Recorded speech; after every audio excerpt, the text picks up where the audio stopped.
नमस्कार दोस्तों, I hope कि आप अच्छे होंगे और स्वस्थ होंगे। तो यूपी पुलिस कांस्टेबल और यूपी एसआई की वैकेंसी के बारे में डिटेल से जानेंगे। 2025 में जो आने वाली वैकेंसी है ये लास्ट अप्रैल तक में आपका नोटिफिकेशन क्लियर आ जाएगा।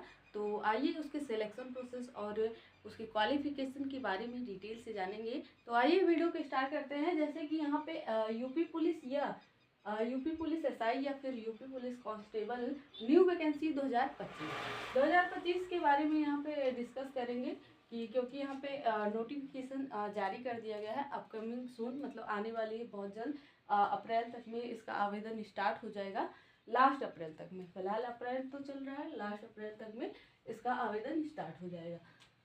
तो जैसे कि यहाँ पे यूपी पुलिस एसआई में, जैसे कि यूपी पुलिस एसआई में कितनी वैकेंसी है, तो यहाँ पे टोटल 4543 पोस्ट है। और यूपी पुलिस कांस्टेबल की बात करें तो 19,220 टोटल पोस्ट है। और यहाँ पे यूपी पुलिस यहाँ पे जेल वार्डन की बात करें तो 2833 पोस्ट टोटल है। हालांकि यहाँ पे विधानसभाओं में बहुत मतलब कि नहीं 22-23 से ज़्यादा, यहाँ पे सिर्फ 19,000 है। तो वहाँ पे 40,000 प्लस वैकेंसी की बात की गई थी। तो यहाँ पे इस जो है यूपी पुलिस का ये वेटेज है, ये बढ़ भी सकता है। तो फिर इसके आगे देखते हैं। सिलेक्शन प्रोसेस की बात करते हैं। तो सिलेक्शन प्रोसेस में क्या होता है, जैसे कि यहाँ पे यूपी पुलिस हो या यूपी एसआई हो, उसका दोनों का यहाँ पे तीनों का नहीं जो है जो सिलेक्शन प्रोसेस है, पहले रिटन एग्जाम, फिर उसके बाद यहाँ पे फिजिकल, फिर मेडिकल, फिर डॉक्यूमेंट वेरिफिकेशन। ये तीनों जो है मतलब 4 स्टेप आपके होने हैं तीनों में, यूपी एसआई हो चाहे या फिर यूपी पुलिस कांस्टेबल हो या फिर जेल वार्डन हो। इन चारों में एक ही सिलेक्शन प्रोसेस सिर्फ एक ही है, मतलब कि इन 4 स्टेप तीनों में होने वाले हैं। यहाँ पे रिटन एग्जाम और फिजिकल, मेडिकल और डॉक्यूमेंट वेरिफिकेशन, ये तीनों सेम ही होंगे।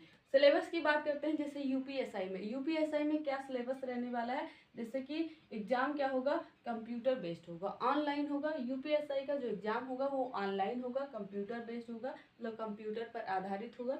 और यहाँ पे टाइम जो है 2 घंटा आपको मिलने वाला है। और 100 या तो मिनट की बात करें तो 120 मिनट टोटल, या फिर घंटे में कन्वर्ट करें तो 2 घंटे। और यहाँ पे क्वेश्चन की बात करते हैं तो 160 क्वेश्चन रहेगा और 1 क्वेश्चन से 2.5 मार्क्स का रहेगा। मतलब कि नहीं, एक प्रश्न जो है 2.5 नंबर का रहेगा। टोटल मार्क्स आपका 400, टोटल क्या है आपका 400 नंबर का होगा। और फिर उसके बाद यहाँ पे सब्जेक्ट की बात करते हैं तो हिंदी से कितने हैं 40 नंबर, सॉरी 40 नंबर नहीं क्वेश्चंस। तो हिंदी से कितने हैं 40 क्वेश्चंस, और पॉलिटी या जीके से कितने क्वेश्चन 40 क्वेश्चंस, और रीजनिंग से 40 क्वेश्चंस, और मैथ से 40 क्वेश्चन। तो और मार्क्स कितने हैं, मार्क्स जो है आपका सभी में 100 मार्क्स रहने वाले हैं। और यहाँ पे निगेटिव मार्किंग की बात करते हैं तो नो निगेटिव मार्किंग, यहाँ पे निगेटिव मार्किंग नहीं है यूपीएसआई में। और फिर उसके बाद यहाँ पे फिजिकल क्वालिफिकेशन की बात कर लेते हैं। तो फिजिकल क्वालिफिकेशन में हाइट की बात करते हैं तो जनरल, ओबीसी, एससी के लिए यहाँ पे जनरल हो या फिर ओबीसी हो या एससी कैटेगरी की हो तो 168 होगा। यहाँ पे 168 सेंटीमीटर हाइट होनी चाहिए। और फीमेल की बात करें तो 152 होनी चाहिए, यही जनरल, ओबीसी, एसटी कैटेगरी की। और फिर उसके बाद यहाँ पे एसटी कैटेगरी ऊपर है, यहाँ पे एसटी कैटेगरी अलग है। एसटी कैटेगरी में क्या है, मेल कैंडिडेट के लिए 160 सेंटीमीटर ही मांगा है। और फीमेल में यहाँ पे फीमेल कैटेगरी में एसटी कैटेगरी की बात करें तो 147 सेंटीमीटर ही हाइट मांगा है। फिर उसके बाद यहाँ पे मेल कैंडिडेट या रनिंग की बात कर लेते हैं, और चेस्ट पहले बात करते हैं। तो चेस्ट यहाँ पे मेल कैंडिडेट के लिए क्या है 79 सेंटीमीटर है, और 5 सेंटीमीटर बढ़ा देना है, मतलब फुलाना है। और फिर यहाँ पे एसटी कैटेगरी के लिए यहाँ पे 77 सेंटीमीटर, क्योंकि 79 सेंटीमीटर है, या जनरल हो या फिर ओबीसी हो या एससी कैटेगरी से बिलोंग करता हो, उसका चेस्ट कितना है 79 सेंटीमीटर होना चाहिए। फिर उसके बाद यहाँ पे फीमेल की बात करते हैं। तो फीमेल में क्या होता है, हाइट 152 होनी चाहिए, जनरल हो या फिर ओबीसी हो या एससी हो। और फिर यहाँ पे एससी कैटेगरी के लिए 147 है। और यहाँ पे साथ में क्या है वजन मांगा है।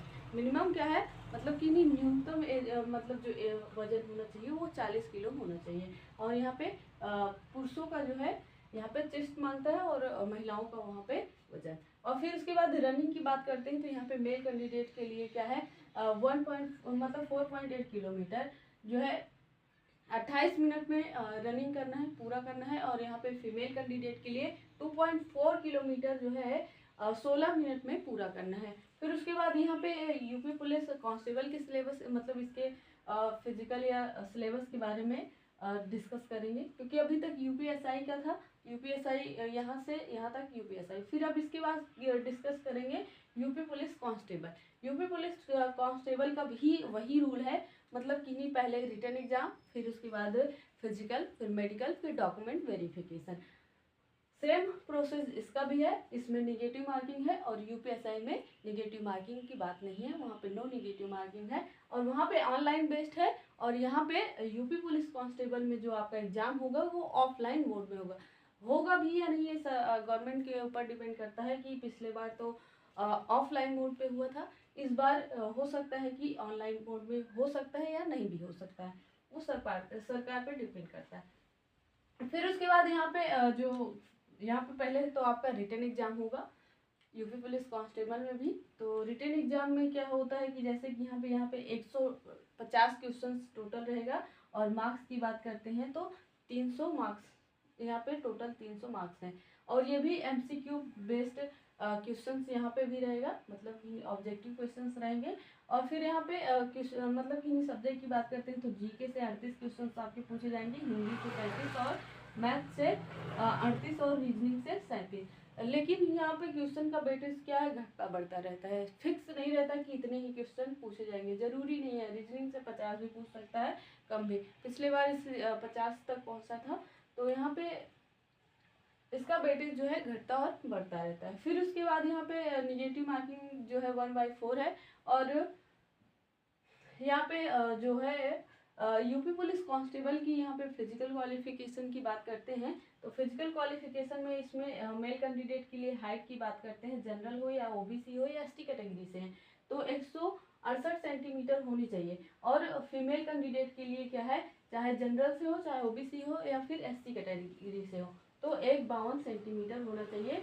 और यहाँ पे एसटी कैटेगरी के लिए, यहाँ पे एससी नहीं होगा, एसटी कैटेगरी के लिए 147 होना चाहिए फीमेल कैंडिडेट के लिए। और मेल कैंडिडेट के लिए एससी कैटेगरी से यहाँ पे एसटी कैटेगरी के लिए 160 सेंटीमीटर मेल कैंडिडेट के लिए होना चाहिए और फीमेल कैंडिडेट के लिए 147। और यहाँ पे वजन की बात करें फीमेल कैंडिडेट मतलब कि ऑल कैटेगरी के कैंडिडेट के मतलब यहाँ पे मिनिमम 40 केजी होना चाहिए, मतलब 40 किलो आपका वजन होना चाहिए। और फिर यहाँ पे फीमेल की नहीं मेल की बात करते हैं तो मेल कैंडिडेट के लिए ही चेस्ट मांगता है, चेस्ट जो है आपका फीमेल का नहीं मांगता है, मेल का ही मांगता है। तो मेल का 79 सेंटीमीटर होना चाहिए और फुला करके 84 सेंटीमीटर, बिना फुलाए 79 और फुलाकर 84 सेंटीमीटर। और फिर उसके बाद यहाँ पे एसटी कैटेगरी की बात करते हैं क्योंकि ये तो जनरल ओबीसी और एससी कैटेगरी की बात थी। और फिर उसके बाद यहाँ पे एसटी कैटेगरी की बात करें तो 77 सेंटीमीटर बिना फुलाए और फुला करके 82 सेंटीमीटर चेस्ट है मेल कैंडिडेट के लिए। फीमेल कैंडिडेट के लिए कोई भी कैटेगरी की हो चेस्ट नहीं मांगा जाता और वजन मांगा जाता है चेस्ट की जगह पे। फिर उसके बाद यहाँ पे रनिंग की बात करते हैं तो 4.8 किलोमीटर 25 मिनट में पूरा करना होता है मेल कैंडिडेट के लिए। फीमेल कैंडिडेट के लिए क्या है 2.4 किलोमीटर सिर्फ 14 मिनट में क्या है आपको कंप्लीट करना है। तो आई होप कि वीडियो सब कुछ एकदम क्लियर समझ में आ गया होगा। तो आई होप कि वीडियो अच्छी लगी, अगर वीडियो अच्छी लगी है तो वीडियो को लाइक और चैनल को सब्सक्राइब करिएगा। मिलते हैं ऐसे ही जानकारी के साथ नेक्स्ट वीडियो में, तब तक के लिए जय हिंद जय भारत।